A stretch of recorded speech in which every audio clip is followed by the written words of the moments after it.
Hello, everyone. I am excited. Today we have a men's coach in the house. He is a relationship coach and he specializes in coaching men in relationships.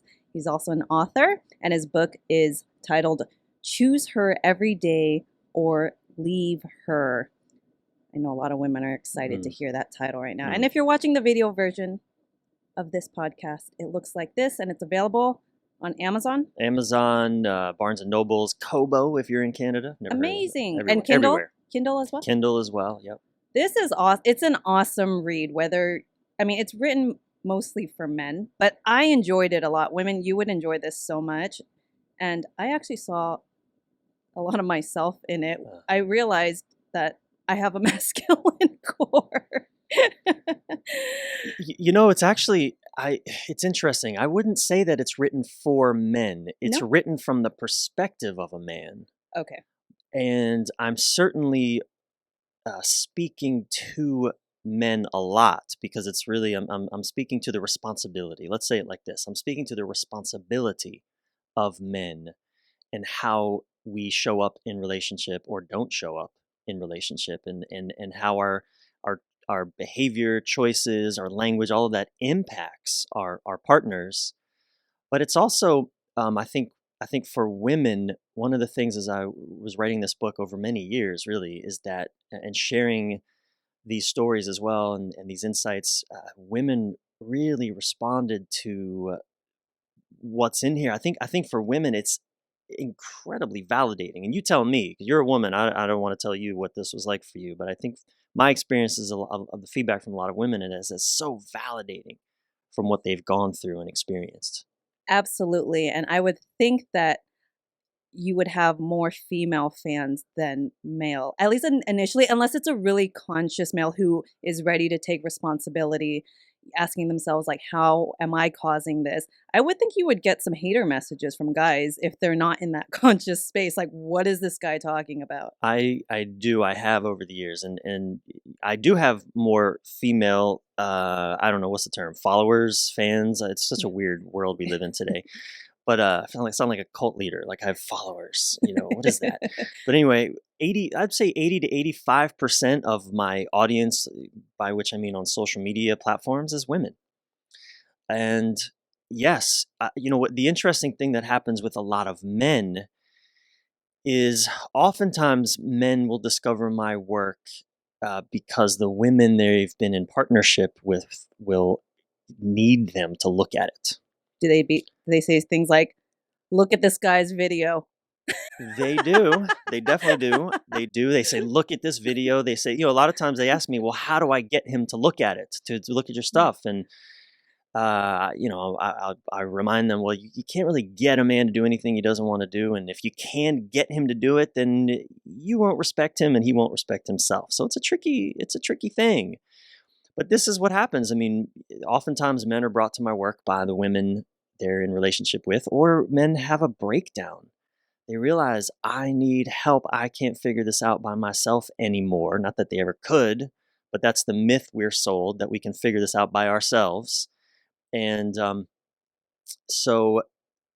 or just there are men who are just genuinely wanting to learn and grow. And oftentimes, so those men come to my work and they love it immediately. But the men that are sort of pre-breakdown,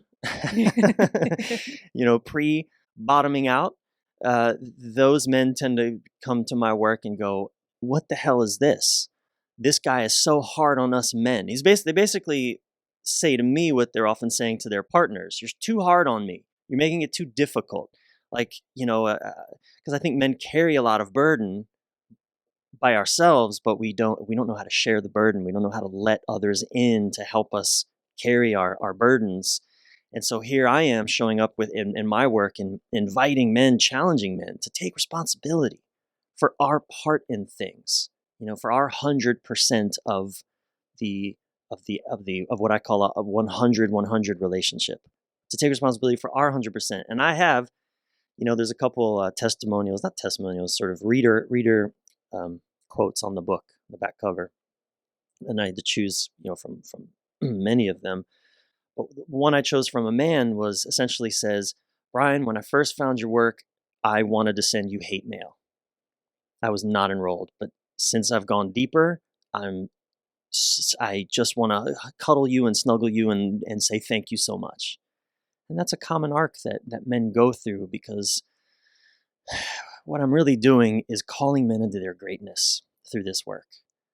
But while we're stuck in our wounding, in our victim mindset, kind of poor me, not that men want to openly talk about that, but while we're in our wounding and our kind of our adolescent way of being, which is it's all about me, and we can't step into our greatness. So that's the threshold that men must cross in order to really benefit from the work that I do. Amazing. And you did a workshop in my Oh, home that's right. a long time ago. Yeah, This was like 6, 8 years ago. It was that's a while right. That's ago. right. Yeah. But what I remember from that, there were males and females Yeah. there. Yeah. And we did a bunch of different exercises. You Yeah. spoke, we did some eye gazing stuff, That's right. danced, masculine, feminine. You talked about that a lot. Yeah. But what stood out to me that night was after you were done and everyone was free to Mm, socialize, snack, drink, all the men were in a corner so eager to talk mm, about things, mm, about their ex, and mhm. which showed me they don't usually feel safe to talk about these things or Yeah. comfortable to Yeah. talk about these things. Yeah. Well, absolutely. We've been throughout our life. We've been punished in all kinds of ways for our vulnerability, starting when we're children. Boys don't cry. Just that Yes. right there. Don't be a girl. Boys don't cry. I mean, there's so many problems with this. Don't be a girl, and boys don't cry. Oh my goodness. But that's what we're taught, and it's reinforced on the playground, on the sports field, on the playing field. It's reinforced at that age, certainly by our fathers. I think that's shifting a lot now, but I still hear it. I still hear. I was at an LA Galaxy soccer game. This is a few years ago now, but I remember a man probably around my age screaming at the players on the field, same thing. Don't cry. Don't be a pussy. Don't be a sissy. Come on, pick again. And I'm like, man, things are changing. I do believe things are shifting. I see a lot of men who are fathers of my age who are really cultivating a deeper connection in particularly in their sons and their daughters for that matter. But my generation, our fathers didn't do that for us by and large, nor did our mothers for that matter. So yeah, we don't understand what it means to be vulnerable, and we associate it with just weakness. We are dying to have real conversations, certainly with women, but especially with other men. I think when I say dying, I don't even mean that metaphorically. We are literally killing ourselves because we're carrying our burdens by ourselves and we're not opening up to each other. And so we can't, because we don't trust each other. So, yeah, I love that you brought that up. I remember doing that at your home. It was so much fun. It was a small, little, intimate group, and yeah, I have great appreciation for the sensitivity of men, and it's a tragedy that it's not cultivated. Absolutely. Can we talk about your personal upbringing? Because Yeah, in your book, you discuss how important having a male figure is. yeah, And you got along with your moms really well, right? yeah, definitely. And then what about your dad?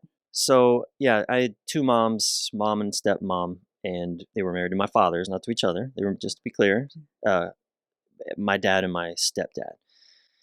And what I'll say about that, because I love both of these men, my fathers. They've been instrumental in my who I am as a man today, for good and for bad, I suppose. Um, well, essentially, what I grew up with was two models of manhood. One was the aggressive, dominating, tyrant, and the other was the weak, impotent, uh, wanderer, checked out kind of dreamer. And not just in my family system, but just looking into culture at large. Those were the two choices I had for being a man, really, and neither of those appealed. Kind of on a deep instinctive level, it's like I don't want to be a dangerous tyrant, but I also don't want to be an impotent weakling. What the hell? So I became really paralyzed in a sense of my own, what it means to be a man. And I say, and I went into the military, I was a captain in the Air Force, and, taught how to fire weapons and how to wage war in essence. And yet at the same time, I'm so disconnected from my body, so disconnected from my my mature masculinity. I'm living in this sort of shadow masculine world. And Christine, from that place, I tried to do intimate relationship with women. How you think that went? Well, I've read your book, and I Yeah. also personally know you, so I Right, know right, right. See, not very it's a leading good. question, but you already know the answer. Yeah, Not very good, personally, yeah. but progressively better and better. And now you are married, by the way. I Yeah, want to make that clear because there yeah, are some coaches. I think it's fine to be single and a relationship coach, but I yeah, think there's something different when someone has the result you're looking for. yeah, They're doing the work. I think you tend to have more empathy and compassion for someone who's there. Because when you're single, I feel like it's easy to say something. Some things are logical, like, yes, of course, yeah. pick a partner that's this, this. When Right. you fight, do this. But I'm like, have you been with Yeah, someone yeah, for 7, 10 years yeah, when those little things stack up and yeah. annoy the shit out of you? It's a great point. I think the biggest difference that, because I was coaching couples even when I was single before I met my partner 6 years ago. We've been together, and for a few years I had been coaching couples already, and a lot of it was just look. I had a lot of human relational skills and understanding, and I'd also made all the mistakes in intimate relationship, and that's a valuable thing to experience if you're going to then turn around and help other people that are kind of coming up behind you and helping them just know what the mistakes are. That's really powerful and valuable. But here's I'd say the biggest change from being a coach while I was single to now 6 years into marriage, particularly in relationship, is I have so much more appreciation and capacity for the messiness that is relationship. I think when I was single, it's like everything's more black and white. It's like things are, it makes for a much more Instagrammable posts. You can speak without nuance. Things are this way and now no other way. And but boy, then you're 6 years into a relationship. Is like, man, this shit is messy. It is. Stuff comes up. If you're with Yeah, someone long term, yeah, stuff will come up. And I've noticed people who are single make comments, and I used to too when I was single. If mm-hmm. a married couple would like fight, or I'd be like, "Gosh, that's not healthy," and like all these things came up. But I mean, that was also my own uh, discomfort with conflict and Mm-hmm. things like that. And I'd be like, "Why are you guys together?" and things like Yeah. that. Stuff will absolutely come up. And it's messy is what I'm learning as well. It's messy, and I think our mastery in relationship doesn't mean having everything in perfect order and having no problems and never fighting. I don't believe that for a second. I think mastery in relationship really means learning how to be with the messiness, to be with all the stuff that comes up, the stuff that one of the great tensions that I see that men face in relationship consistently is this, and I think a lot of maybe your audience too. I think anybody who's really purpose driven in life, who is sort of mission oriented, has an outcome in mind, and all men on some level have outcome in mind. And I think, uh, well, I'll say what I'm going to say, and we can unpack that. But it's this tension between mission and relationship, the tension between wanting a certain outcome and then just being present for all that comes up in the relational space, all the messiness, right? I get that You get that? completely because Yeah. last week my therapist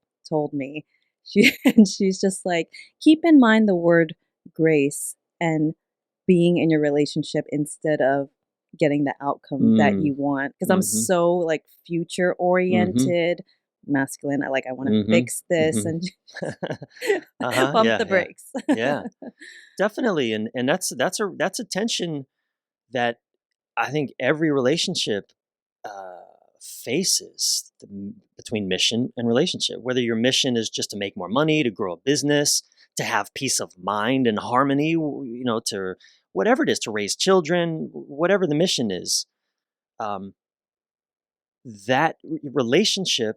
And by relationship, I mean all the feelings that can come up, the different desires, the differences in needs and all kinds of stuff that comes up in the relational space, that can be really inconvenient to our mission. Have you ever seen the Mission Impossible movies? Yeah, the Tom Cruise ones. Tom Cruise movies. So it's cooked into the plot, Christine, that Tom Cruise has to make a choice. His character, either he is married or he saves the world. I mean, literally saves the world. I mean, literally like a third of the world will die if Tom Cruise doesn't go on his Mission Impossible. And meanwhile, he has a wife that he chooses not to be with, because if he bees with her, he can't save the world. Like, that's cooked into the plot. We see this everywhere. Game of Thrones, same thing. There was this epic and tragic quote in Game of Thrones, the men of the Night's Watch who were charged with protecting all of humankind from the chaos on the other side of the wall. Well, their motto was, "Love is the death of duty." Love is the death of duty. And so I think there's this tension again. It's in our pop culture, it's in our relationships, and I think that's one of the core tensions, that if we don't understand how to navigate that, just turning off the light at night when you go to bed, one of you wants to turn off the light and the other one wants to keep it on, to keep connecting, keep doing relationship. And the other's like, I'm tired. I got work to do tomorrow. I got shit to do. I have had a long day. My mission is to turn off this damn light right now. And the other person's like, well, we got to connect. Just that moment can ruin you. Yeah. Right. So I think that's, anyway, I'm not sure how we got onto this, but it's a fun subject. Absolutely. Can we talk about maturity with men? Because I think it's widely known that women in general mature faster than men as we're growing up. In general, okay? But with emotional maturity, that's been a tough one. There's the obvious reasons of how a boy is raised, right? Where he's not even taught to go there. But I just feel like it's frustrating for a lot of women. A lot of women say, like, I want my man to open up, or like I've dated guys where I feel like their emotional maturity, I'm like, it's like a 13-year-old. I'm like, what the hell? And so of course I want to have more compassion for it. So how can women, number one, have more compassion for that? And number two, how can we create a safe space for men to open up and do the work so that they can be in touch with their feelings? Yeah. Great question. One of my favorite subjects as well. I think when I think of maturity and adulthood, the word that comes to my mind is responsibility. As adults, as mature adults, whether man or woman, we take responsibility for our lives, for how we impact others. And something happens to a girl that doesn't happen to a boy in their teenagehood, and that is she gets her period. She is able to, a dramatic shift happens in her body such that if she doesn't take responsibility for her choices, the consequences are another human being shows up all of a sudden, and you're responsible for a baby. Men don't necessarily have the embodiment of that kind of change in adolescence. So it's interesting you said that a lot of sort of older men, the emotional maturity sometimes like 13 years old. Well, I think it's because men, we are by and large, we do get stuck at 13 years old mentality. And what I find is that modern men in our era, it's not until our late 30s or early 40s that if we do at all, we finally start running into the limitations of our adolescent behavior. By limitations, I mean it just can't take us any farther. We've either made the money that with the winner takes all mindset, and it doesn't matter what other people feel, sort of the playground dominating rules that we employ from our teens into our 30s or 40s. We've made the money and it didn't make us happy, for example. Or we've made the money, we've got the relationship, and we're not happy. Or she's not happy. And I know I'm speaking in a heterosexual context, but our partner isn't happy and we're wondering what the hell's going on here? Well, often it's because we're not taking responsibility. Our body is in the room, we're here, but we're not showing up. We're not taking responsibility. We don't know how to apologize. We don't know how to or we're apologizing because we're people pleasing, which is still not taking responsibility. Something you want to say something? I'm thinking of my husband. Mm-hmm. And I'm wondering how, because I feel like he's not good at apologizing. And I actually, maybe you can help me. How can I encourage him? Yeah. Because I'm usually mad when Yeah. because I feel like my 5-year-old nephew doesn't like apologizing, Mhm. which I understand a little more. And my Yep. sister's like teaching him how important it is. Yep. You need to take responsibility and apologize. Yeah. But that's what I think of when a Yeah. man can't apologize. I'm like, Yeah. oh my gosh, it's just Yeah. taking responsibility Yeah. for how you impact somebody. So how Yeah. can I invite Yeah. him to want to or get it? Just get it. Yeah. Because Yeah. it's hurtful. Totally. Well, that's you used a great word there, invite, not demand. You know, men by and large, we identify our self-worth is wrapped up in our doing. Did I do well? Did I do good? If I did good, then I am good. And the thing is, we often don't know if I did good or not, except by the feedback we get. Like in relationship, the feedback from my partner is the indicator of whether or not I did good or did bad, right? If you're upset, then I must have done bad. But a lot of men, there's a lot of shame, a lot of so many layers of stuff that we are protecting and guarding against. Also a lack of praise from our elders. Like we don't have elder men saying, you're already a success, welcoming us into our own manhood. So there's a mountain of stuff on top of us that's in the way that when you get angry and you just think I should just take responsibility for that, there's like a fuck you. Nobody's seen me. Nobody's loved on me. Nobody's, and I'm doing the best I can. One of my woundings is you don't see my heart. So that's one of my retorts, is I don't really use that language, but it's when my partners in the past would be upset and I'd be like, well, you don't understand my intentions. My husband says, I'm over here doing the best that I can. Exactly. I hear that a lot. So let's talk actual, here's some things that you can do and say to help him relax that part of the guarded part of him. And even what he's giving you a clue right there. I'm doing the best. There's a word. I'm doing the best I can. What he's telling you is, I don't feel seen either. You want me to see you, but I don't feel seen. Right? And it's not just you, Christine. He hasn't felt seen for his whole life. Probably doesn't feel seen by his parents, by his dad. I mean, I don't know his story, but most men, we've felt left alone by our fathers. So, finding our own way into manhood. But now you want me to take responsibility for your upset? Fuck that. Who's showing up for me? That's again. So, one of the things that's helpful when Sylvie, my wife, tells me when she's upset is, Bryan, you didn't do anything wrong. That's so helpful for me to hear. Okay. You didn't do anything wrong. See, one thing that I tell couples a lot is when you're doing relationship well, you're managing each other's nervous system in the moment. So, if you see your partner's tense and stressed in their face, I mean, that your partner has a tell, as you do, like a tell, when you're upset and stressed. And for me, I tend to my voice gets raised a little. The pitch of my voice, I might fold my arms, my face gets tight. You can tell my body's in stress right there. And if you're coming to me for connection in that moment and understanding and comforting and soothing and want an apology, well, I'm locked up. The wall's up. You're not going to get it if you just keep pushing into it, demanding or whatever.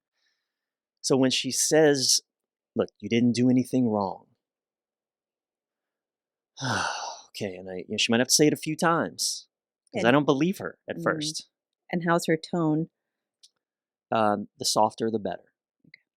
But sometimes again, it's she's in stress too. And by the way, there's things I can say to her. I call these language needles. This was a gift given to me by one of my mentors, studying, who was a wonderful acupuncture teacher at a university, and Diane Connolly and Bob Duggan. They in their acupuncture teaching, they would teach people before you put a needle in a body, learn how to be the needle first. And what does a needle do? But it increases flow, chi, energy flow in the body where there's stuck in stagnant energy. Well, in that moment in your relationship, there's a stuck and stagnant energy. There's no flow between you. There's just two walls up, or there's a wall and there's chaos outside the wall. And so how do we merge? How do we get the flow going between us again? And that's what you're wanting by an apology. Mm-hmm. But he's stuck. He can't offer it. So a language needle, and every person's going to have their own language needles. For me, you didn't do anything wrong. There's nothing you have to fix. Those are language needles that help me. Okay, all right. So it's like, okay, I get that breath comes into my body. So now I'm relaxing. My nervous system is opening. It might be helpful if she touches me as well to just, to help calm me. And I know she needs calming. So, look, it's got to go both ways, but we're talking about you and you're in the scenario you're pointing out with your husband. Some language needles. And when you notice he goes, you can kind of see that breath. Okay, now he's with you. Now he's here. And now that might even be all it takes for him to say, okay, I hear you. I got you. I understand that was hurtful. I'm sorry. What about the times where you don't understand how the woman feels? Which is most of the times? I would, You mean most of the times? I would think so. Uh-huh. Or in your book, because you talked about how women like to be acknowledged. Yeah. I say that all the time to my husband, because sometimes men and women are different, right? And I don't think he really understands how much I love being acknowledged. So I'm wondering, like, either can he understand that more, or like that willingness of I'm still gonna do it even though I don't really get it. Yeah. To the point where she feels it. One of the things that I'm often working with men is around this distinction that validating your partner is not the same as agreeing with them. You can validate your partner's experience without necessarily agreeing with their conclusions or reasons for it. That's really important because for most of us men, I think a lot of women too, but certainly for men, we live in a logical framework. Now, we can, I'm not saying a factual, accurate framework, just logic, our own. And if your experience, if you're upset, if your feelings don't make sense in our logical framework, and by the way, for most men, something major has to happen for there to be big feelings about it, right? Like most men, if the house ain't on fire, if you're not bleeding, if I don't have to call the cops, we got no problems. What's your deal? That's exactly it. I have to be pissed or like crying my eyes out, I feel like, and then it starts to click. And someone has to either have died or like some major thing has to have happened. And if not, then I don't understand why you're upset. And if you are upset, it's interesting too. I mean, I'm talking about myself, obviously. Early in my relationship, and even still, I think Sylvie, my wife, she's a huge feeler. And of course she is, because I've been disconnected from my feelings for most of my life. I mean, growing up a boy, going into the military, being in a college fraternity, like just all feeling disconnecting experiences. So naturally, I'm going to be attracted to a woman who brings so much feeling into my life. But naturally, I'm also going to reject it. As I reject what I reject in myself, I will reject in my partner. So, it's funny you say there's a threshold. There has been a threshold, like if in the past, and I don't do this so much anymore. I've learned so much in our relationship, but early on, we'd argue about something that I believe this is not worth arguing over. What is the deal? Well, if she was teary or if she would crank the crying up to 58 million, I'd be like, okay, I'm here. All right, whoa, something's going on. I'm with you. Okay. It had to override my sort of sense of logic. It's like, okay, I need to be present for whatever the hell this is. Oh, got it. Which is not a healthy way to do this, Christine. It shouldn't have to get to that place. But it makes me feel a little less like this is a normal thing. It's not just Pete and I. So that makes me feel. Y'all are not alone. I promise you, by a long shot. Yeah. Okay, so can we talk about some of your previous relationships? Yeah, sure. So, what are some of the patterns that you had? What are the big things that Mm. just mistakes you've made, things that you kept doing that you realize this isn't working and this is not nice to do to other people? Yeah, I think I think well, we're already talking about it. My inability. Look, when I grew up as growing up, um, I would say that the general story I tell is I had a great childhood. Yeah, parents divorced when I was 4. Sure, there was alcoholism in my home and a lot of rage and all that, but no one ever beat me. No one ever, I wasn't abused in any obvious way. Um, but another thing happened, or didn't happen. I wasn't really comforted. Nobody ever comforted me. I was dealing with a lot as a child of divorce, parents separated, being bullied at school, you know, hell, being bullied by my sister. Nobody ever comforted me, Christine. So I learned, uh, I think, again, this is not to take anything away from my parents. They're all amazing people. But, mom was working all the time. So I was kind of a child of neglect, latchkey kid of the 80s. Hmm. And so I grew up just knowing how to self soothe. I take care of myself. Yeah. I got me. I don't need anybody. Dad's off adventuring with his new wife all over the world, and I wouldn't see him for months. So flash forward, adult relationships. My partner's upset. Well, what do you want from me? Comfort yourself. I mean, I didn't say those words, but that was the attitude. Like, I got me, you should get you. I don't need comforting. Again, I didn't use those words, but that's how it revealed itself through my body language, through my language, through my words, through my actions. So, throughout my 20s and 30s, there were, many relationships with women where they were wanting to come to me with their pain and their upset, and I was a closed door. It breaks my heart to this day, Christine. There are visions in my mind of past moments where someone that I cared so deeply about was in so much pain, and she was wanting me to just hold it with her. Now, look, you know, to be balanced here, they weren't doing this skillfully. There's a lot of lack of skill on their part as well. But it nonetheless, again, I'm taking responsibility for my 100% in this. And I was a closed door when it came to my partner's pain. And I think that's one of the enduring heartbreaks of my life, that I was that closed door to women that I cared about, who just wanted me to sit with them and be with them in what they were going through. And so I think that's the predominant one. Yeah. Have you ever had conversations with your ex apologizing to them? Do you talk to You any know, of them anymore? I I have made as many apologies as I could over the years, definitely. I think there are some sort of repairs that I won't necessarily get to make, that it might not be, I don't know, for various reasons, just appropriate to initiate and to have.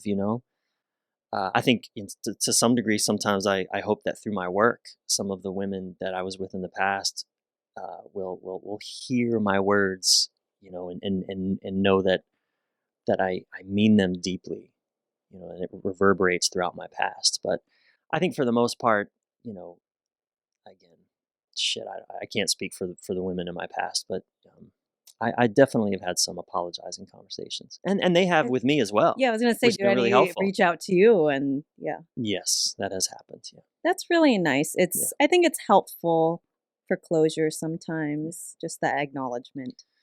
It is. It is, and it's still. I think there's a part of me that'll still always carry, like, yeah. There's just a few scenes in my head where I was doing the thing with my arms crossed, and no, I am not going to comfort you. You comfort yourself attitude, and I can just see the sadness and the pain, and it just ugh, it's devastating to me.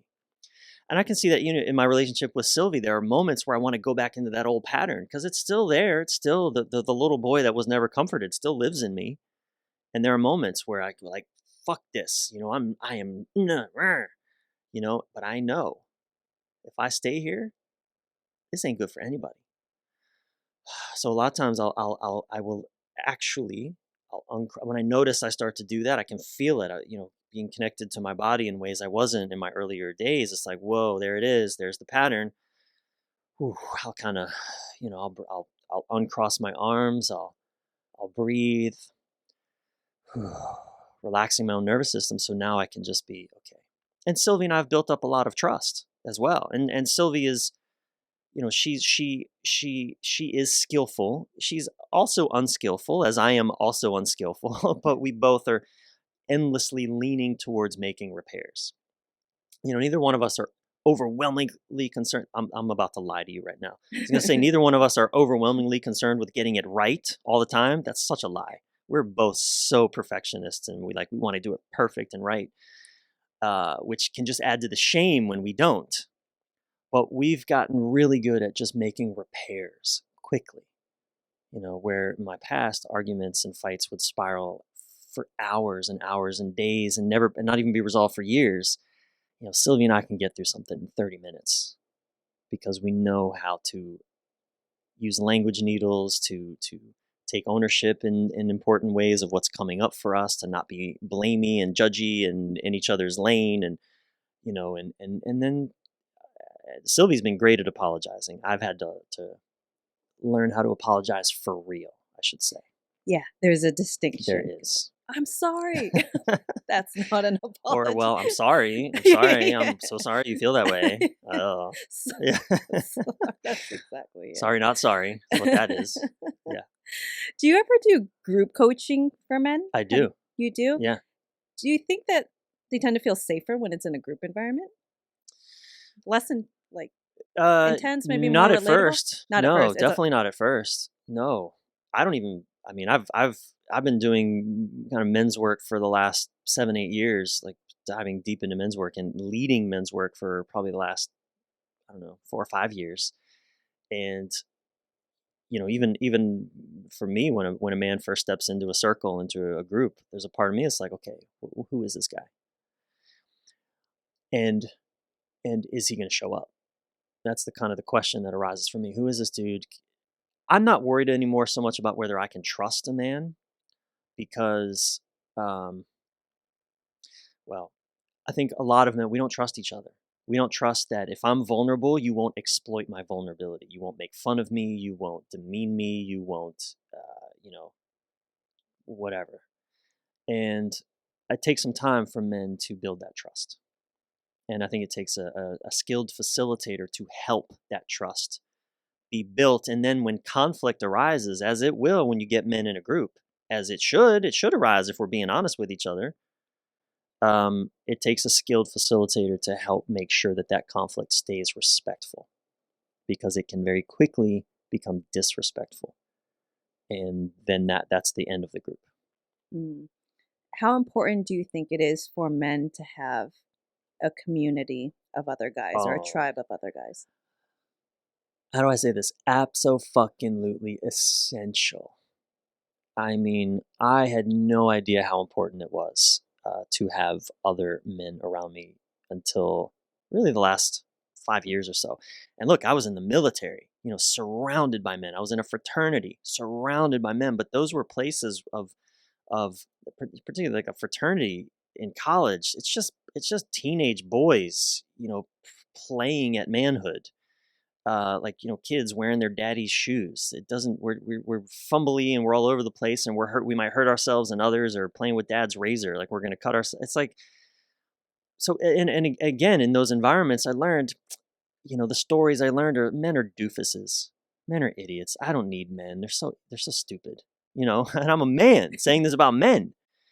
And same. I mean, my fathers, I love them to death, but I don't look to my fathers for wisdom. So it wasn't until really my late 30s that I started to meet and understand that, wow, there are some really good men in the world that I can feel safe with.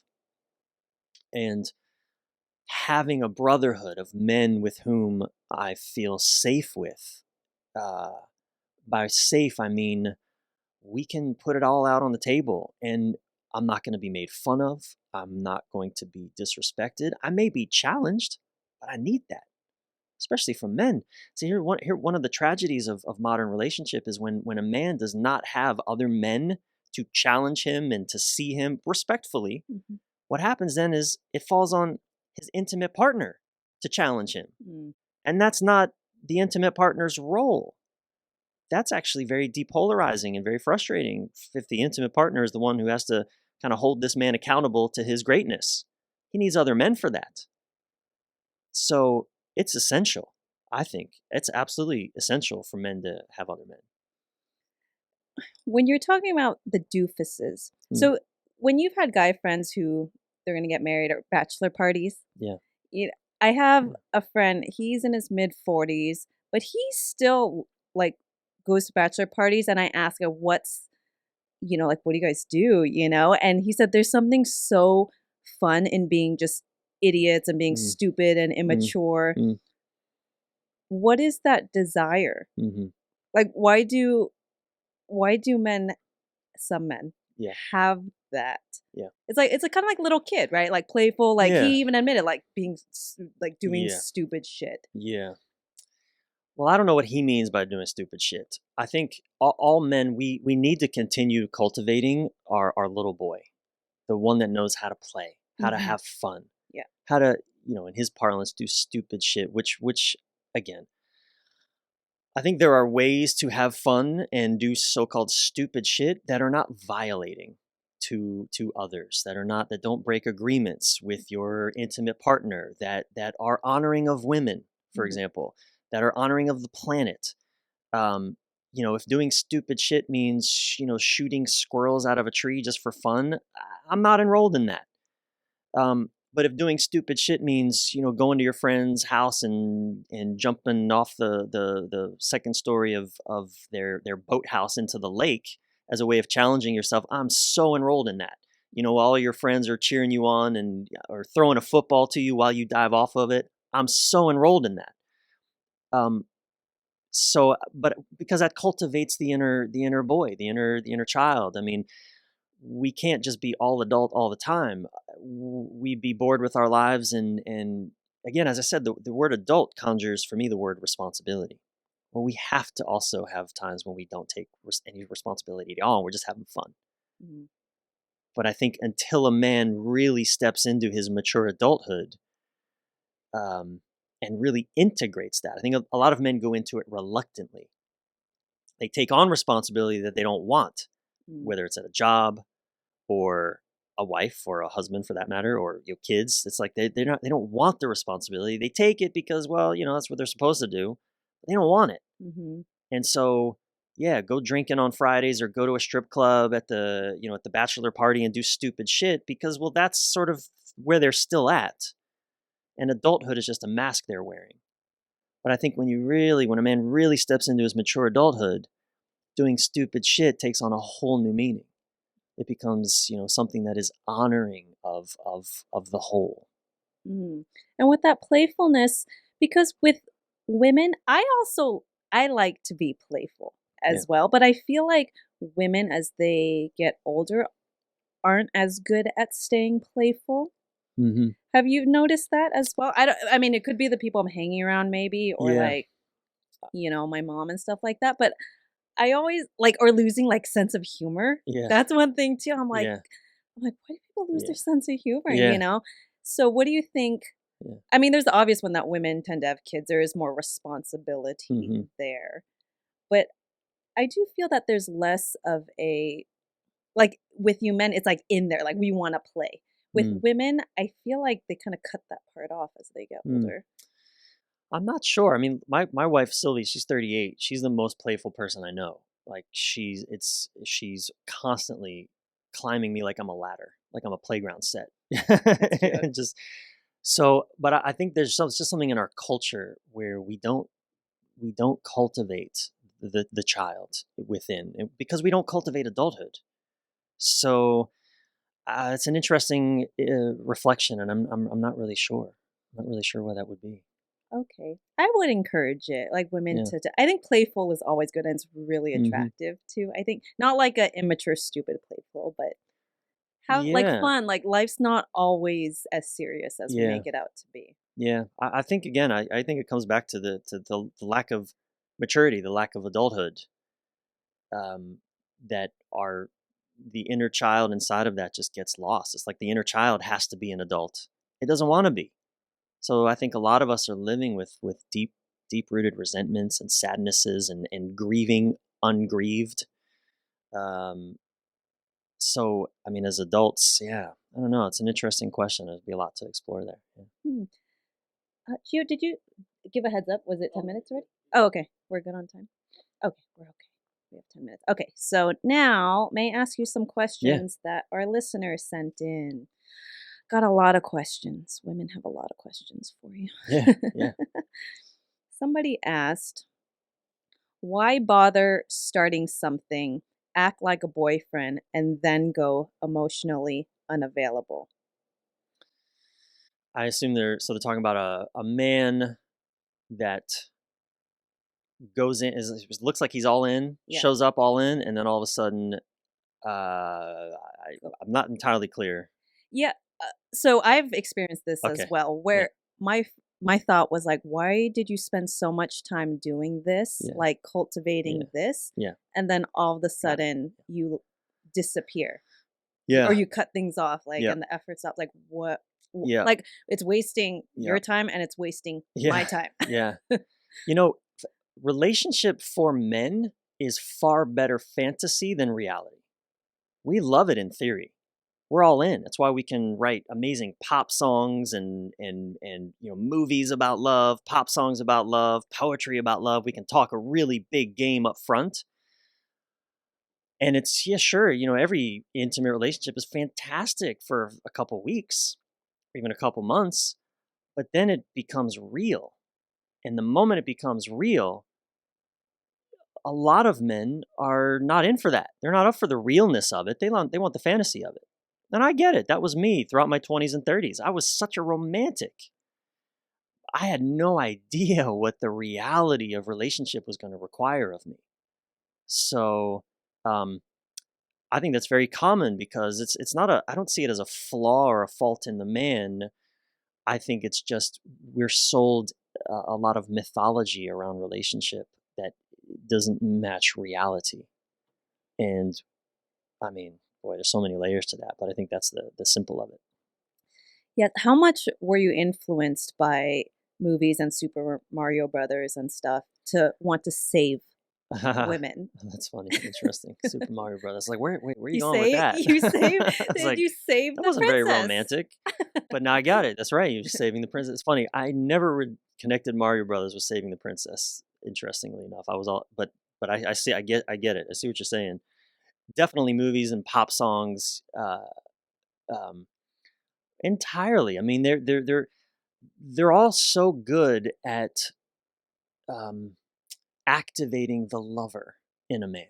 The lover archetype, the part of us that wants to connect, that yearns to connect to others, to the world, to life, that yearns to offer love and experience love. So pop culture is great at activating that. It's horrible at giving us any skills around actually then having a human relationship. Sylvie and I, we watched The Bachelor and The Bachelorette. I'm not ashamed to admit it anymore. I would have been at first. I was like, there's no fucking way I'm ever watching this show. But it's actually kind of fascinating in the dynamics that play out there. But one of the things that I see is such a tragedy about that show, and I saw it in the last season that they had with Matt James, the first African American bachelor. But I think this is in every season it plays out this way.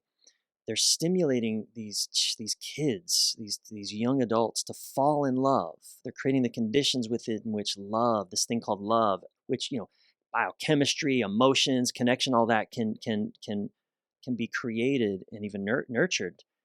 They're giving them zero, zero, zero skills on how to do relationship well, then how to navigate the intricacies that are coming up. So you have like one person, one woman or one man who basically is having a polyamorous relationship with 30 other people for like 2 months. It's the weirdest setup. So, like, this is bizarre. Like, okay, everybody, we're going to go on our polyamorous group date tonight, 15 of us, and I'm going to make out with all of you, and you're all going to, and it's just a weird premise. But you can see they're activating the lover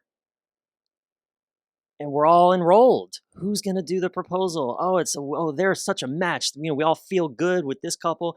Anyway, and even in that last season, like the advice that Matt got from his mother, around when he was kind of down to the final few women. Her advice, no disrespect to her, but it was horrible. She gave him horrible advice, basically encouraged him to be scared of love. And then what happens? He shows up and he's scared of love, and he basically sabotages what's going on because his mom's wounding was playing out into his wounding. And I'm like, where are the fucking therapists and coaches helping these people actually have some skills and to deal with the humanness of this experience? That's a good show idea. I wonder if it'd be as popular though. Probably not. People don't want to. It's boring because these people are healthy. Look, I tend to believe that as well. And though I think that actually people are dying, they're starving for skills. It's true. And there's not going to be any shortage of drama. That's true. This is true. You know, We anyway. might have a show idea there. So it's a tragedy, you know, but yeah. Okay. Well, I'm going to ask you one more question. You have a chapter in your book called The 3 Sexiest Words a Man Can Say. What are those 3 sexiest words? What are the 3 sexiest words a man can say? Well, you obviously know them, so I can't play this game with you. And I love them. I'll share I was having a conversation with a female friend of mine years ago, before I wrote this, and she was sharing with me that there was a new love in her life, and she was, it was, I guess, the first night he slept over, and she had a dog, and in the morning, she would normally, get up at 8 o'clock in the morning, whatever, and take the dog for a walk around the neighborhood. So this morning he slept over, and she's getting up to get out of bed, and he's in bed, and she's like, "Where are you going?" "Oh, I'm going to take the dog for a walk." He's like, No, you stay in bed. I got this." And she told me, just watching her body language as she told me what happened, seeing her, you could just see her, just even her body language, her eyes started to sparkle, like she, got into a bit of a flutter, and was like, "Oh, wow, that's interesting." And so that article was born of that conversation. I think I shared that in the actual story in the book. And I got this. I got this. Nobody ever taught me that growing up. Again, I grew up with strong moms who always had it. They were the ones who were, I gotten this all over the place. And so I just assumed, oh, well, women got this. And they do. Women can get this. And that's a good thing. It's not a bad thing. But I was oriented towards just expecting women to always, whatever that meant. I mean, look, sure, if there's a heavy suitcase, fine, I'll carry it. But otherwise, we're co-equal partners here, and whatever I can do, you can do. So, it just didn't even occur to me to show up in these different ways and all these ways. So, yeah, I got this. I think that's every time we get into the car, I open the door for Sylvie, even if she's going to drive. I open the door for her 95% of the time, because it's just a little practice of, babe, I got this. You can relax. You don't have to exert yourself even opening the door. I got this. Just little things like that. It's so enlivening to the male biochemistry as well. It's like, ooh, my backbone gets a little straighter. It's like I get to be a little Superman in the moment. And she gets to relax and be more in her feminine, just her feminine flow. And anyway, there's so much that we could say about that because there's nuances and layers, and it's like nobody's supposed to live there all the time, but yeah. I got this. If there's any men listening, I would say the majority of females really like hearing that. Everyone is different. And there's some women today that don't like when a man helps her with her suitcase. Sure. Absolutely. I will say I love it though. And it makes me think of a time I was getting on a flight and my bag was so heavy to put on the overhead bin. And I tried like 4 times and I was like falling. And there was a guy behind me just watching me. And I don't know what reason. Maybe he got yelled at once when he tried to help a woman, you know? Could be. But I just looked back at him. Yeah. And I was like, can you help me? Because I'm just thinking in my head, even as like a woman, if I saw they needed help, I'd be like, do you need help? But I was so mad. I'm like, can you please help me? Totally. And I think a lot of women struggle right now, especially, I don't know if this is an appropriate term, kind of your boss babe kind of woman. uh, a man, she tends to attract, if she's interested in men, she's likely to attract men who are going to be like, oh, good, a boss babes. I don't have to do anything. She's going to do it. And it can be a challenge for her to, I think a lot of women will, in their frustration, will then start directing him how to get it, how to get this. Look, you get this by doing this XYZ, take me here, open it, and that's not helpful at all. Everybody's frustrated in that. And so it can be challenging. One of the things that Sylvie will do is it's like, again, coming back to opening the door, and this is a tricky thing, but she and I are both on the same page. She knows I'm going to open the door, and I know she's going to let me, and she does let me. If she didn't let me, I wouldn't like that. If she demanded I do it, I wouldn't like that either. Right? So that's the dance we do. There is an allowing on her part. There's a patience on her part. But again, we're enrolled in the dance together. I think if you're dating somebody, you can kind of tell a lot about where they're at by just allowing the date to unfold, allowing, like, what is this? How is this man going to show up? Is he, when the check comes, is he going to grab it right away? Or is he going to let it sit there for a while? Because he's, again, without even knowing why necessarily, a lot of assumptions we can make about that. But, when I was dating, I did a lot of practice before I met Sylvie. And I was practicing a lot of, I got this.